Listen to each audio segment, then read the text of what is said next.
Hey guys, it's been 2 seconds and I'm back. You guys are so lucky, right? I'm kidding. Alright, so we're doing episode 125 and I want to do Halloween Ends, the one from 2022. So it's the newest and probably the last one. I can't find it anywhere for free, so my husband actually finally got it off of Amazon Prime, and there's many other places that you can get it, but unfortunately not free yet. So obviously it's a thriller slasher, and if you've seen the Halloween movies, then this will make sense to you. If you haven't, then I don't recommend starting here. At least go back a couple. So the Google rating is 57%, which is extremely low, and it's known as intense and thrilling and suspenseful.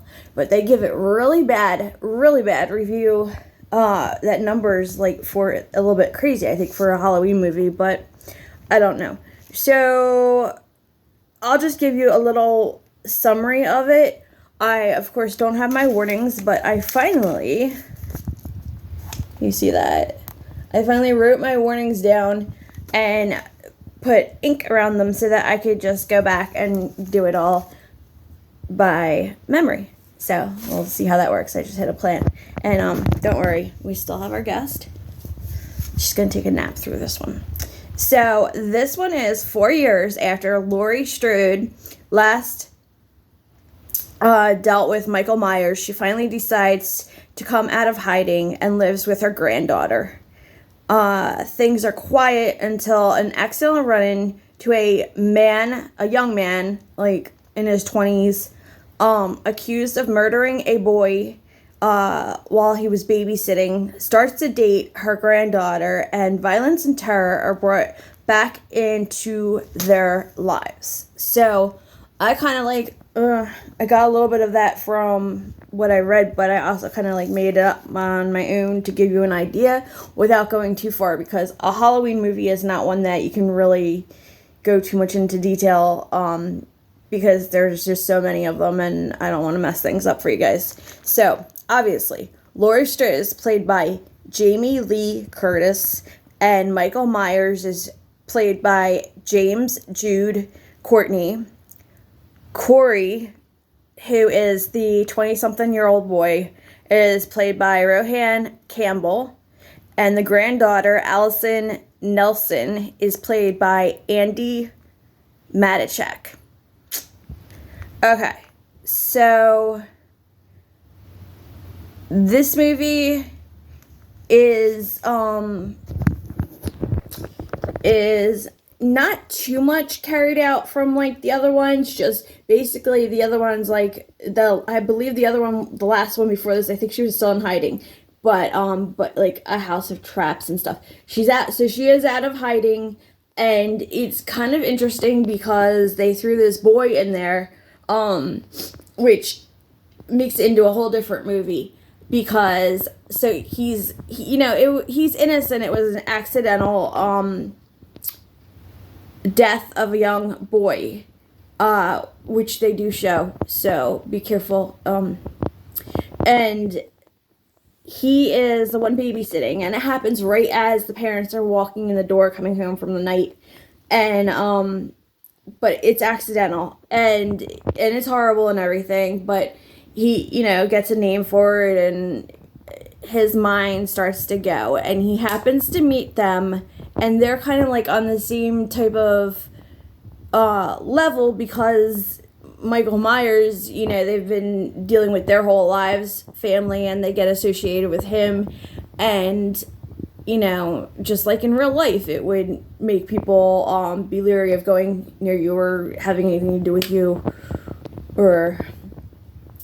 So she gets them together, actually, her and her granddaughter. But then he starts to change, and he meets somebody, I won't say who, and I'm sure you already know though, and he starts to get into the violence and takes it way too far, and eventually takes it to and extreme, and then it all catches up with everybody, and you have this big blow up at the end, like always on the Halloween movies, and there's one winner and there's one loser. I'm not gonna give details. It's a Halloween movie, so and I believe this is the end of it. So let me guess now on my warnings. I hate doing that, but I'm hoping that now that I have that little box set up, it'll be easier. Because some of them are easy, like dog and cat, no. Bug, no. Drugs, no.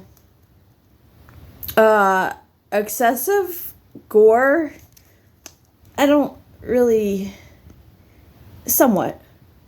Violence and death, yes. Clowns, no. We all know what Michael Myers looks like. It's not a clown. I mean, you know, he's got the creepy mask and all, but vomit, no. Blood, yes. It's a Halloween movie. What do you expect? Gross scenes, I mean, I really didn't think they were bad, but I guess, yes, like, there's some that are, yeah, a little sensitive, and especially, I keep forgetting about the beginning. That part is horrible. So there is a child's death in the very beginning. So just to give you a warning, it's not really a spoiler alert because it's the very beginning. And if you don't want to see that, I don't blame you, but you should know, because that's what this channel's about, is, well, it was supposed to be about, is warning for things. So, hospital scenes, no. Mental institution scenes, no. Suicide, no. But you think there's going to be one, but there isn't. Okay. That wasn't too much of a spoiler alert anyway. Shaky cam, no. Abortion, no. Rape, no. Sexual content, no. Nudity, no. Alright, so... Oh, I'm not even on the right movie. Also, I'm looking, I'm like, what happened? Alright, so like I said, Google gave it 57%, and I'm not going by that. I am going to give it 4 stars. I originally thought this was going to be like a 5-star movie, but I mean, there was other Halloweens that were probably better, and I can't, it's Halloween, so they're always good. Like, you have to see them through. So I don't feel it deserves a 3. I feel it's higher than that. Plus, it's got, you know, famous actress. So I am giving it 4 stars. I suggest watching it, but I do suggest waiting, which is what I was going to do, but Brian didn't want to. I suggest waiting for it to come out on one of the free apps. Why not? That's what all my movies are. Like I said, I just did this because he didn't want to wait any longer when we watched it. Same with that Smile movie. I want to do that too. Alright, I think I'm going to do one more movie before the MRI. And it's an old one, and it's one of my favorites, but it's on YouTube right now. So, I'll get back with you.